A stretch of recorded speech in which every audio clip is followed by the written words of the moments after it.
Warso and the coaches, along with Will Smith, are golden. We know for sure a former Shark will win the Stanley Cup this year. We'll talk about the Memorial Cup and how Casper Haltonen continues to slay it. And we'll look back at 9 years ago today. This is Sunday Shark Bites here on Teal Town, USA.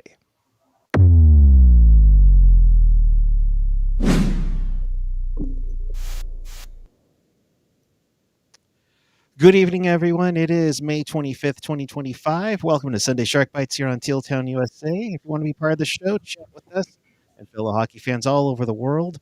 And of course, in Sharks territory on the YouTube page or the app. You can also find everything at Teal Town, USA, but we encourage you to follow us on all your social medias, wherever you can find us. And if you want to support us, you can do so on Venmo at Teal Town, USA. With that, it is Jules, Ian, yours truly here. Good evening to you all. Hello. Hello. Hello. So, not a whole lot shark-wise going on. Thank God.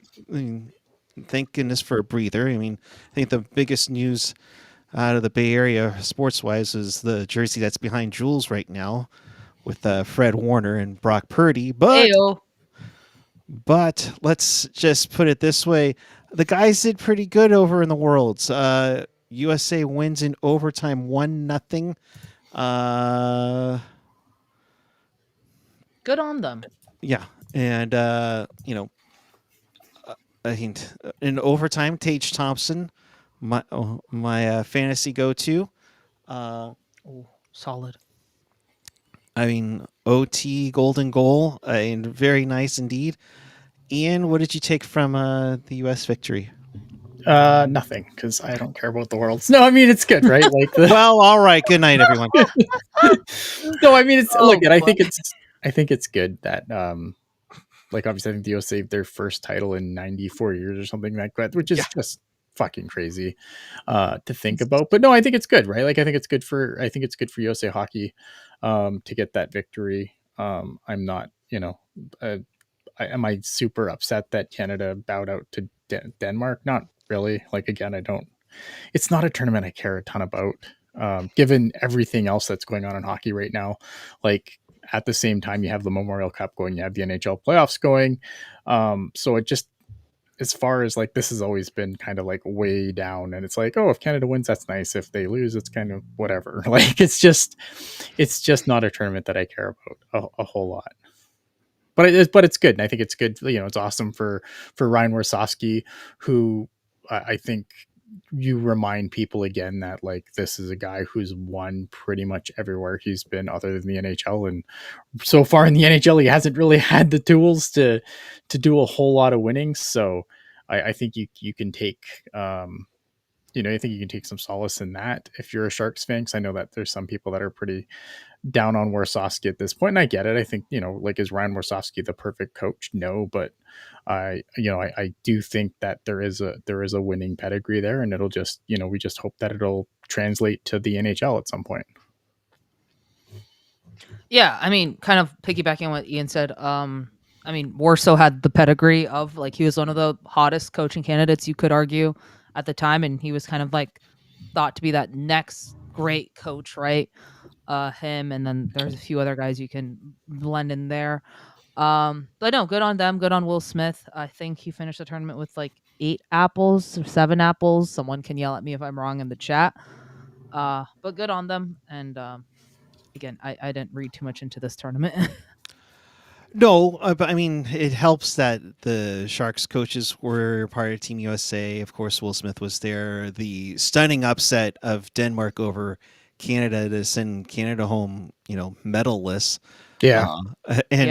And the funny thing is that they were so confident that they were going back to Sweden that they left all their stuff there. Oops. That was really funny. I cannot lie. Yeah, it's one of these things too, right? I always say, and this is why I always say this, that the these single elimination tournaments, they favor the upset, right? Because does Denmark beat Canada in a best of 3? Do they beat them in a best of 5? Probably not. Probably not. Do they beat them at best 7? Absolutely not. But you get these teams, especially on home ice too. Like it's such a big thing for their program to have that win and just to kind of have like that'll be some of these guys, man. Like this will be the biggest thing they've ever done. You know. So I mean, I think it's awesome when I wish it wasn't at the expense of my country, obviously, but I do love when these countries that are kind of they're there and you want to give them some respect, but they're not in the upper echelon of international hockey. I think it's great for them, and I think to do it on home ice and just it's one of those things where again like single elimination favors the upset, and that's why these tournaments are so much fun. Yeah. And Jules, you were right. 7 assists for Will Smith in the 10 games that they played, plus 8. You also had Clayton Keller with 3 goals and 7 assists to lead Team USA literally on and off the ice. Matty Beniers had a trio of goals. I mean, nice to see indeed. But yeah, it's one of those tournaments that kind of gets lost usually in the mix. It's of a the big Stanley like Cup this playoffs. is huge in Europe, right? Because you have to Right. remember, like in Europe, they're all done playing. So like over in Europe, this Yeah. tournament is huge, but over here it kind of gets lost in the shuffle because again, Stanley Cup playoffs are going. If your team's making a deep run, are you parking time to watch the Worlds instead of your team that's playing for a Stanley Cup? No, of course not. For a geek like me who's just like like I said, the Memorial Cup's running right now, that's always a big tournament for me. It's always something that I circle on my calendar. It's a huge deal in Europe, and I think that's why like when a team like Denmark wins, it's such a huge deal because this tournament like it means a lot to the guys in Europe. Absolutely. I mean, it gets kind of lost, and maybe like we said earlier, this month, the focus of it comes up a little bit just because you saw a lot of guys from Canada who weren't playing in the playoffs, kind of, I hate to say, audition for Olympic roles. Oh yeah, I think like there's obviously guys that went that are not auditioning for shit. Like No, like Crosby Sidney and Crosby McKinnon. and Nathan McKinnon are Sidney- on the yeah. team. There's not like if you guys don't show up to the Worlds, like If it you don't was play just extremely well, yeah.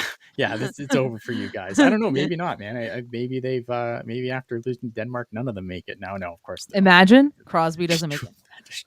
But I will say the line of Crosby, McKinnon, and Celebrini was really fun. There is a 10-year age gap between those three men. 10 years. I love it. Yeah, and I think it's a good tournament. Like I think for Macklin Celebrini, again, like we said this last show, but like such a great experience for him to play with those guys. Like these guys have both won Stanley Cups. I mean, there's way worse guys you could learn from than getting in the daily habits. And again, like Macklin Celebrini is a unique guy because he's been around elite athletes all his life because of what his father does. But to get that time with Nathan McKinnon and the way that they both spoke about Macklin Celebrini too should make your heart warm as a Sharks fan. I mean, we watched Macklin Celebrini all year. I think if you don't think Macklin Celebrini is a special player at this point, I don't know what to tell you to convince you that he is. He's going to be good. Like we knew this going into it. I think the hype around Celebrini was a little decreased just because of Bedard and all the hype Bedard had. But I think there should have been more hype for Celebrini than he even got during his draft. I think too, like the thing is his goals are sexy, right? Yeah, for sure. And like Connor Bedard is going to score a crap bajillion, right? Like having a 200-foot game is less sexy, although it should be sexy because if you look at some of the guys that are like doing well in the playoffs now, like a lot of them do have that game, like Sasha Barkov. Yeah, right. Like, yep. Oh no! Oh no! We have Sasha Barkov. What are we gonna do? Right, yeah. Celebrini. Oh, go ahead. And we might get a semi-less version of Sasha Barkov in this year's draft. Oh no! Celebrini with 3 goals, 3 assists, including 1 game winner in the 8 games that he played for Team Canada. So yeah, but I think more than anything, Ian, that might have been an audition to say, okay, I'm playing with these big boys, but also at the same time, definitely getting some guidance along the way as well.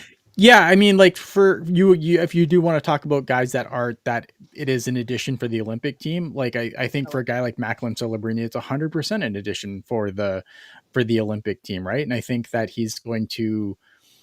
I think that with his play, I think that he's going to make Team Canada make a hard decision, because look at Team Canada generally takes a veteran lineup to these things, and again, if you look at the depth of Team Canada, it's not really a surprise that they go that route. But I think he's made a decent case for playing the Olympics in this tournament. Obviously, he's going to have to continue being. He can't have a big sophomore slump going into this season with the Sharks. Obviously, he needs to continue playing well. But I think that if he can continue playing well, I think that is he going to play a huge role for like he did in this tournament for Team Canada? Probably not, but I think he could definitely force himself to be at least in the conversation, which I think for a guy of his age is significant, because again, like if you look at if you go back through the history of Team Canada in the Olympics, I mean, Sidney Crosby didn't go to his first Olympics. Yeah. That he was eligible for, right? So like if he can get in that mix, I think that would be really obviously great for him. But I wouldn't freak out if he's not at the same time, just because of, if you look at the history of how Team Canada generally builds their team, they're generally veteran top heavy teams. 100%. Yeah.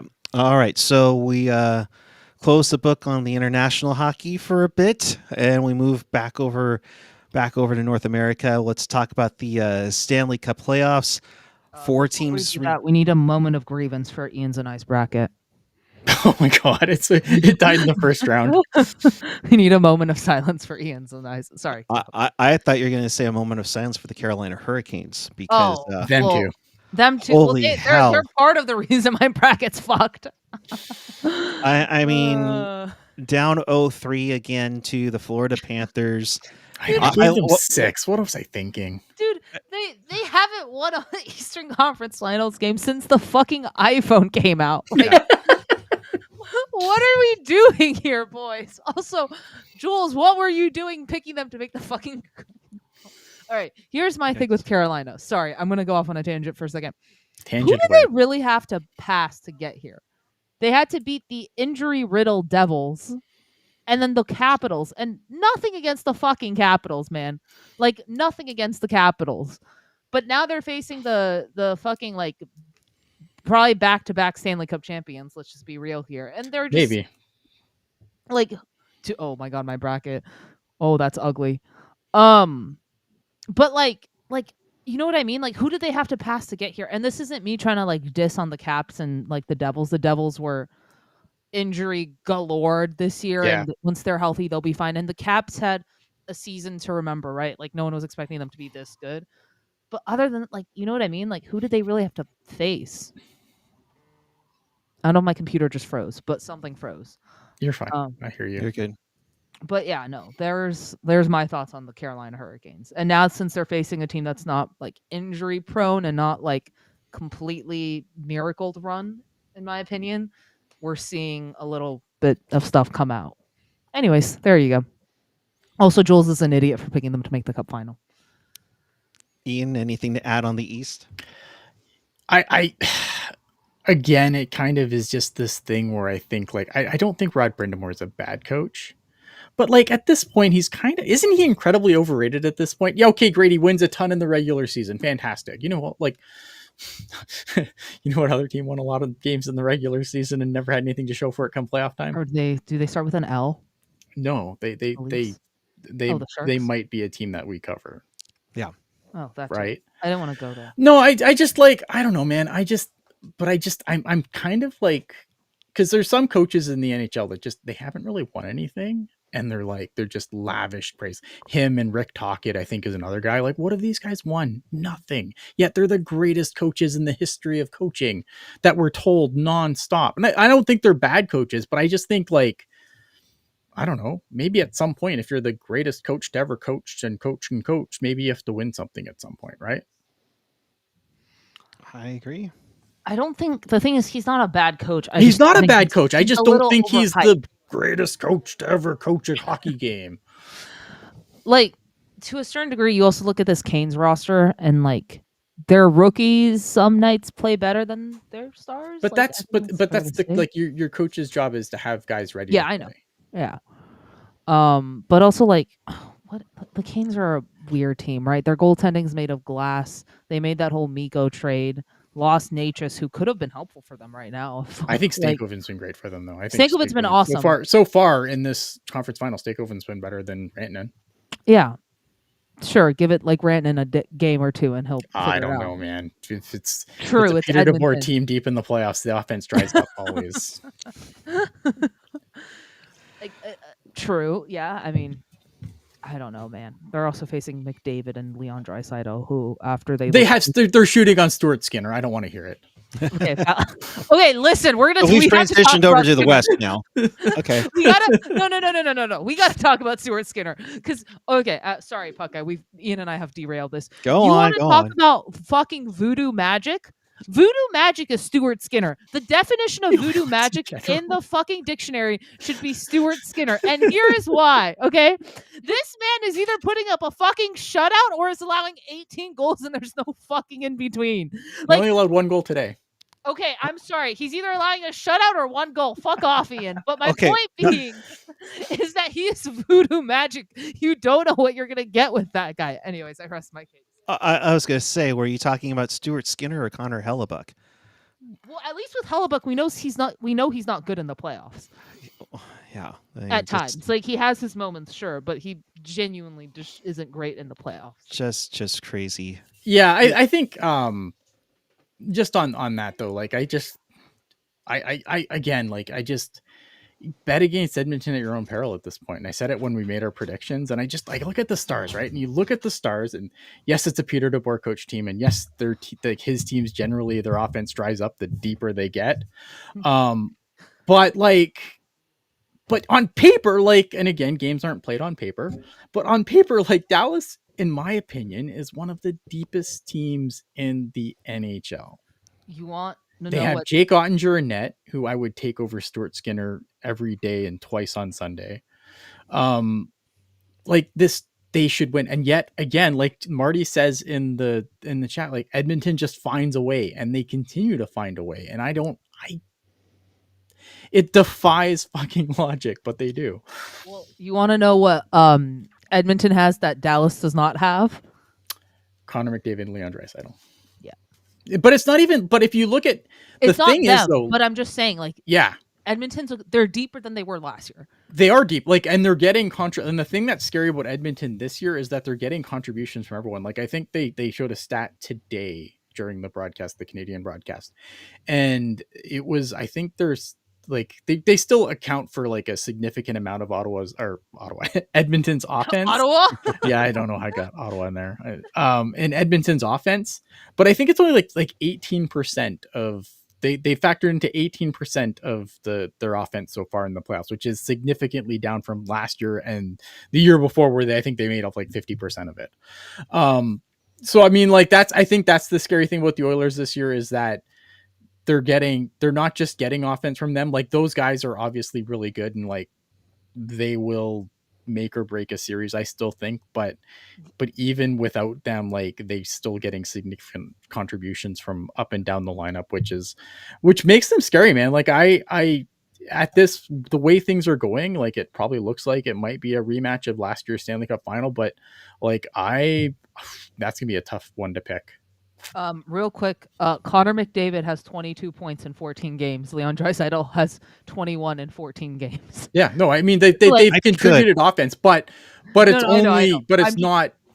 Yeah, it's just ridiculous stats, right? Like yeah. Bouchard's up there also. Bouchard, who just turns it up in the playoffs and becomes a fucking monster all of a sudden. Nugent Hopkins contributing. Yeah, they're getting scoring from everywhere. Jake Wallman, I believe, is leading the NHL with a +12 and plus minus. It's just it's like crazy things. Corey But Perry, yeah, speaking of fucking Jake hell. Wallman, one thing's for sure: now that the Toronto was eliminated, Thank a God. former Shark will definitely win a Stanley Cup, if not multiple Sharks. If you think about it, Edmonton with Evander Kane, Jake Wallman, and Ty Emberson. Mhm. You can throw in the Dallas Stars with Granlund and Cece. Cody CC, yeah. In Legend. of course Carolina, Brent Burns. I'm sorry, dude. I'm. Why do I have a feeling I'll see you in Teal in a few months? Um, Where? Who? Where? as our There's seventh no defenseman, of room. Oh course. my god. Well, no, that's Um, Vlasic's position. He can't steal the seventh defenseman from Want to Vlasic. bet? Or Nico Sturm and Vitek Vanacek for Florida. So Yeah. I'm a rooting for Sturmy and Vanny. so pick your poison there, but yeah, it's gonna be interesting for sure. As we So naturally, Carolina's going to come back right now that we dissed them on live oh, air. And Austin, thank you very much. Toronto would have too with Stephen Lawrence. Yep. You're absolutely right. Thank you. Yeah, and very there much. were some questions earlier. We're going to circle back. So if you asked a question earlier, we're going to circle back. I'm going to put Yep. stars on these guys right now. In there, boom, done. we'll talk about prospects. I promise. Yeah. We'll circle back to the questions. We're gonna talk about prospects right now. The Memorial we? Cup is underway. Ian is getting mad because his favorite team. The Vegas version of the OHL is participating. The London Knights. Yeah, but they've got North Sharks Star on them, so I'm grudgefully cheering for them because obviously I want Sam Maybe future Dickinson and Sharks Casper also. Haltman to do well. No, I think so this year Memorial Cup field is probably one of the best fields I think they've had in quite some time. If you look at the teams that are in here, you got the Moncton Wildcats. If you got guys like Hayden Lidstrom, Moncton has Danoye, who's going to be like a top 5 pick in this draft. They won the QMJHL playoffs. The team that's hosting is Rimouski. Rimouski played London today to a 3-1 loss, but Rimouski actually was like there's been a lot of teams where they've been bounced more recently, like in earlier rounds of the playoffs. This Rimouski team took the Moncton Wildcats of the QMJHL to 6 games, even though they were the host team. So they were in the both teams were in the Memorial Cup no matter what, and they still pushed the Moncton Wildcats, who is a very good team, to 6 games. Out west, you have the Medicine Hat Tigers, who have Gavin McKenna. They have Caden Lidstrom. They have what's the defenseman's name? Molendyke. Yeah, so they're really good, and they've only had 1 game so far. So I think they've got a couple of games coming up now. I think they play Moncton tomorrow, and then they will play London on Tuesday.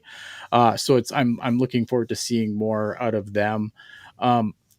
Yeah, it's a really good field because it's either teams that obviously won their way to get there, which is what you have to do unless you're the host team, and even the host team, even though they didn't win their title, they pushed the team to 6 games. So and I think like Rimouski so far, they're in trouble.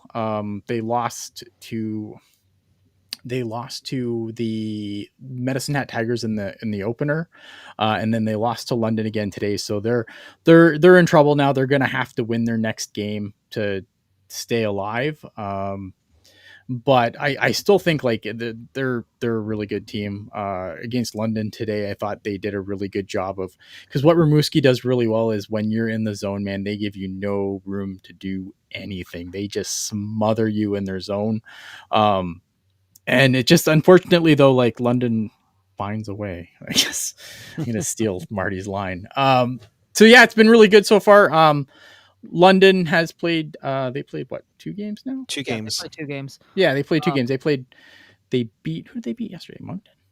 Yes, Yes. I thought it was Moncton. Also, Rimouski. Oh my God, I can't pronounce. Yeah, so they beat Rimouski, both of yeah. the Q teams. And I thought again, from a Sharks perspective, I thought I've liked Sam Dickinson's game. The game winner today, Casper Haltman made a really good pass from a play set up by Easton Cowan to set up the game-winning goal in that game. So I think the Sharks players have presented themselves really well so far in this tournament. Yeah, I don't know. It's been good. Rimouski also has one of the draft eligible process for this year. Don't think he falls to the Sharks, but Justin Carbonneau, right Yeah, winger, he's gonna go should top 20, top 23 probably if I were to take a wild guess. And Sam Dickinson is very good at skating. yes. Like he can skate he skated so fast today, his neck guard fell off. The thing I like about Sam, and the way he can just like cruise the blue line too, like just coast along the blue line. And yeah, Sam Dickinson it's going to be interesting because I think he's going to. I think the Sharks are going to have a really tough decision to make with him Yep. going into this season, which kind of circles back to one of the questions that we got earlier. Um, Austin asking, are we thinking Dickinson has a shot of making the team out of camp next He'll year? get 9 games. I think he's going to get games. Yeah, I don't know if it's a given because I think they would have to make room for him just based on who's signed and who's still on the blue line. They would have to make room for him. But if he can, I think he's going to have a really good chance because the thing with Sam Dickinson is like he is signed as ELC, so like he can't jump to the NCAA. So it's either London, who I think is going to take a step back next year, although I think London will still be good, but they won't be this version of the London Knights next year. I think they'll take a step back a little bit. So I think it'll be fascinating to see what they do there because I think London will be good, but they won't be this good. Yeah.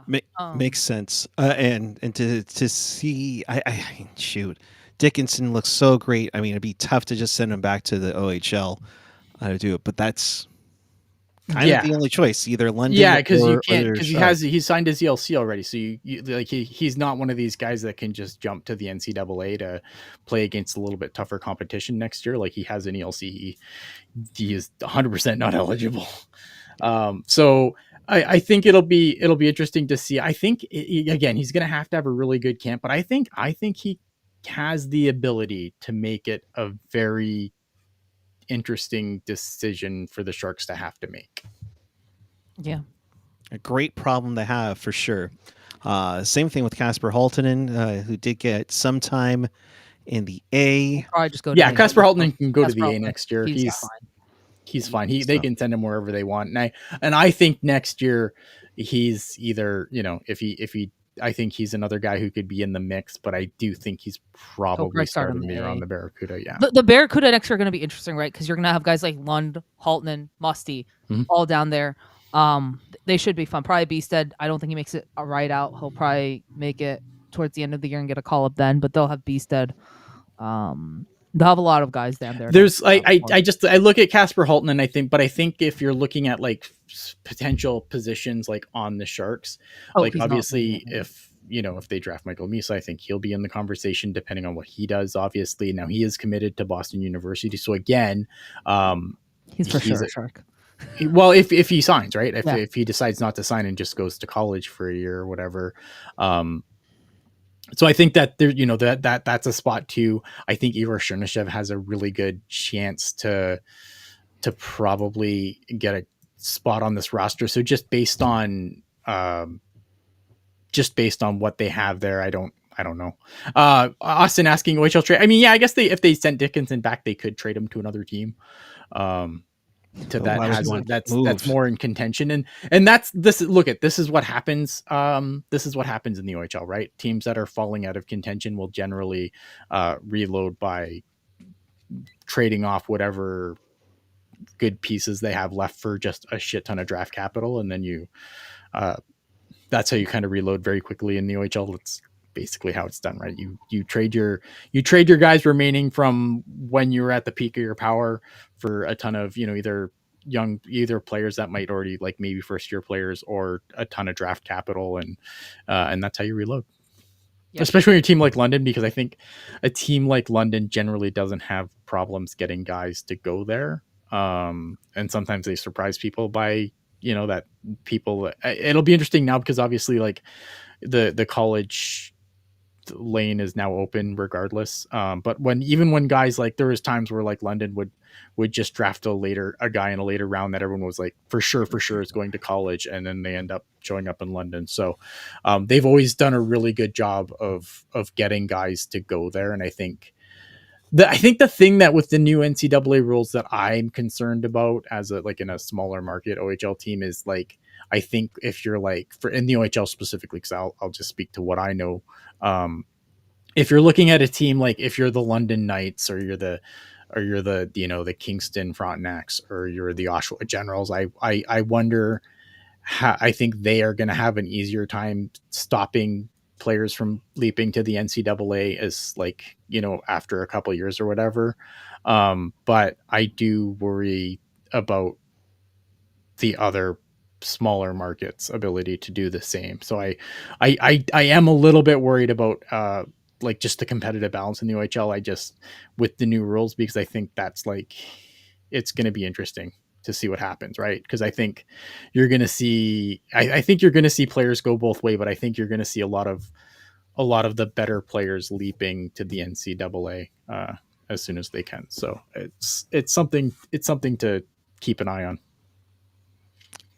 Indeed. Sorry. Thank you. That's okay. So were there any others? Jules and Eric, will you see you at the draft party? Absolutely. Yeah, we should We're be not- there. We're not. I don't think we're going to LA. Yeah, we're going to the draft party. No. Yeah, we should be there. So check us out there. Burge 7F91 is some sort of lower salary cap for teams in states with no tax on the table. It would seem that there are more owners to outvote them to implement some sort of adjustment to the cap. Here's the thing that I always go back to. I just think that some teams now I think you're just seeing like teams like that are in a good contention window.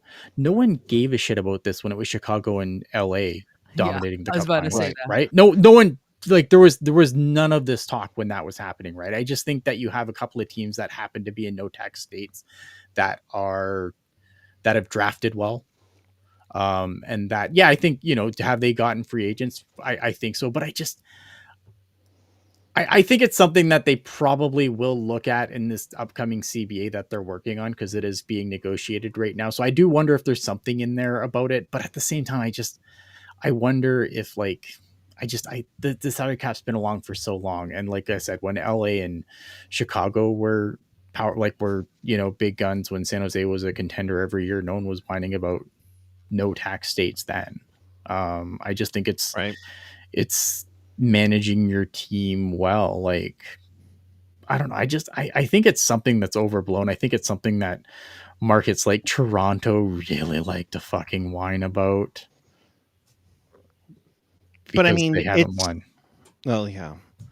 But I mean, it's kind of coming to fruition with everybody talking about, oh, we went to so and so. We went to so and so for this game. I think that's just been coming a recent development. But look at those teams. So who the teams that we're talking about? We're talking about the Dallas Stars. We're talking about the Tampa Bay Lightning, and we're talking about the Florida Panthers. Mind those teams have all drafted well. Yeah. Those teams, you know what I mean? Like those teams, yes, okay, they've gotten free agents to kind of come in there and do things out. But that's what you have to do, right? Like again, like when we talk about rebuilds, like drafting isn't the be all and end all. Yeah, you have to get that right, but you also have to get the free agents and everything else. And I just think that, and Vegas too. Yeah, okay, Vegas is another one too. But I just think if you look at like Vegas is the only team out of that group that just goes and buys whatever they want. Everyone else, like if you go down those lineups, like a lot of those guys are homegrown.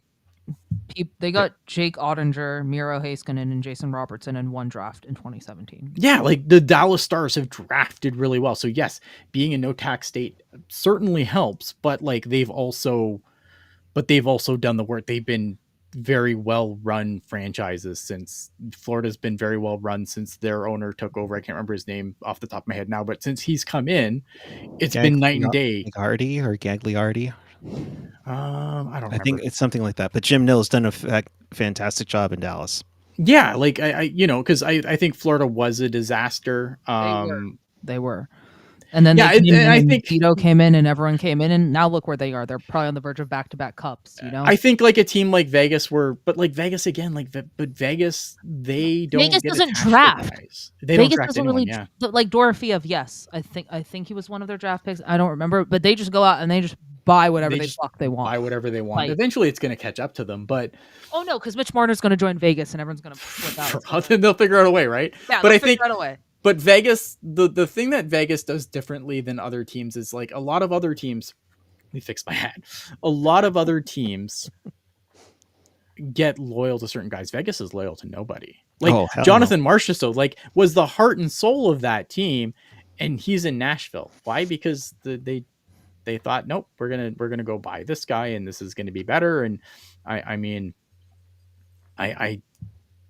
sometimes it comes back to bite you. Obviously, like I think, again, Jonathan Marchessault, Conn Smythe winner, obviously, but getting up there in years, right? Yep.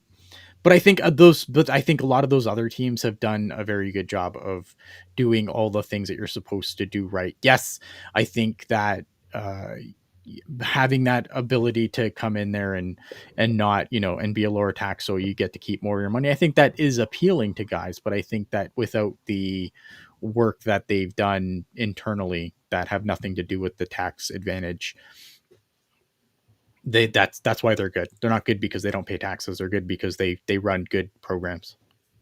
Yeah, and it's a combination, but they do their due diligence and find the players that really make a difference for their team, and look what they're doing. So, all right, I think we covered all the questions here. So before we wrap this up, 9 years ago today, the San Jose Sharks won Game 6 of the Western Conference Final with a what was it, 5-2? I think it was against the St. Louis Blues. Tarasenko got 2, like towards the end, and we all were freaking out. Yep, and clinched the Western Conference. We talk about we were talking off air about a 7.5-hour show. I think that was absolutely not. That was our longest. Okay, I have to respond to Raymond here. Raymond, yeah, okay, yes, okay. Again, like I think it does give you an advantage in free agency, but you still have to draft well, right? And no taxes isn't helping you draft better. Like look at Dallas. Yeah, again, like look at Dallas. Like how many of those guys they drafted. Like, yeah, it's easier to keep them when you're signing contracts, because again, you can have that a little bit of tax advantage. But again, no one was whining about tax advantages. Even Florida was built through the Matthew fucking Tkachuk trade, right? Sure, yeah, that helped. They signed Sergei Bobrovsky to $10 million. None of us which looked terrible at the time. Horrible at the time, right? Like Carter Verhaeghe, they took a chance on. Not took a chance on, but you know what I mean, right? Like they weren't just built off of, we're gonna go and pay guys cheap contracts. Like, yeah, but they drafted Sasha Barkov. They drafted Aaron Ekblad. Right? Tampa Bay, they drafted Stamkos. They traded for Bennett. Like, they drafted what's the defensive name? Fucking Aaron Ekblad. No, Tampa. Oh, Tampa? Hedman, thank you. Fucking losing my mind here. Dallas. I mean, who didn't they draft on that team? They got Wyatt Johnston like 22nd in the 21 draft. So Tyler Seguin, Matt Duchene. Like other than that, they pretty much drafted that whole team. Like, and you guys talk about the Matthew Tkachuk move. That was thanks to Jonathan Huberdeau that they drafted. So huge on there. So, all right, let's continue making people mad. This is enjoyable. Oh my God, I feel like a good counter to this is the Rangers when they've drafted well. They've done okay in the draft, but you're right. The Rangers have always been a team that like their mentality has always been, we will buy our championship. Like absolutely. They're another team. Like they've drafted some decent pieces. Like I think I like Keandre Miller. Capo Caco didn't work out for them, but I don't think that was a particularly good draft anyway. I like Alexis Lafreniere. I mean, obviously, like again, not the sexy, first overall guy that I think we've had in other drafts. But again, I think it was just a down draft too. Yep. Indeed. All right. Cool. So as I was saying, 9 years ago today, the Sharks won the West. and we did one of our longest after darks ever. I think we went on for 4 hours that day, Something something stupid. like that. It was crazy. I mean, the excitement on here was just phenomenal. Uh, it just makes you can't wait to get back to playoff hockey in San Jose, at least in my mind, just because with the group that's getting built around this team right now. I mean, you can feel it coming, and if you just add a few more pieces to it, that it can be there in a few years' time. Let's not get crazy with ourselves for next season or maybe the season after that, but uh, I mean, Ian, you were on there with me. 2016 was a fun ride, uh, Yes. including singing from Ian during that playoff run, which Oh, was that's right. That was the year where I picked LA to beat the Sharks. Yeah, that's the thing that happened. Yep. Good job, I, Ian. I think we even had Chris sing Taylor Swift on here. Jules, you were what, I don't remember. 13 at the time? I was a youngling. I I don't was. know. I don't We know how saw the old I pictures was. before earlier in the year, but Huh? What uh, pictures? That wasn't from that run though. That was like no, that was a few years way back. beforehand. Yeah. But I mean, what was it like for you I don't seeing that remember. crazy? Okay, that's great. All No, right. I'm being so real. I just remember the day they lost the cup. I was at a family thing at some Italian restaurant, and me and my cousins looked at the score, and it's like they lost, and we all just were very sad. Yeah. No, that was a Who was fun I? ride. Yeah, Um, yeah. Jules I was agree. young enough to not be allowed to Discord. That's true. Didn't have a Discord back then, but We that that probably did. Oh, Ah. it's that was a fun moment, and just seeing the video coming out of there with downtown just honking like crazy, and needing. I sent my mom and her Hi, Puck boyfriend Mom. over. Yes, to Dick's Sporting Goods, and I think 20 minutes in, myself and Gentry had like the Western Conference champion shirts and hats going on because that was so special. I have So a hat somewhere. Oh, it's it's right up somewhere. there. Yeah, I think you can buy them for like $5 at TJ I Maxx now if I you can't can wait find for them. when the Sharks win the cup with this core that Toffoli's having a sleepover with Mac and Will after. And they're Take drinking, another photo with with the Stanley Cup and like Celebrini's bed with the Conn Smythe trophy just right next to him. and they're having chocolate chip cookies Yeah, and they're and having milk milk and from the cookies in cup. the cup. Yeah, yeah, yeah, yeah, yeah. And then Ian shows up as Gary Bettman. Yeah.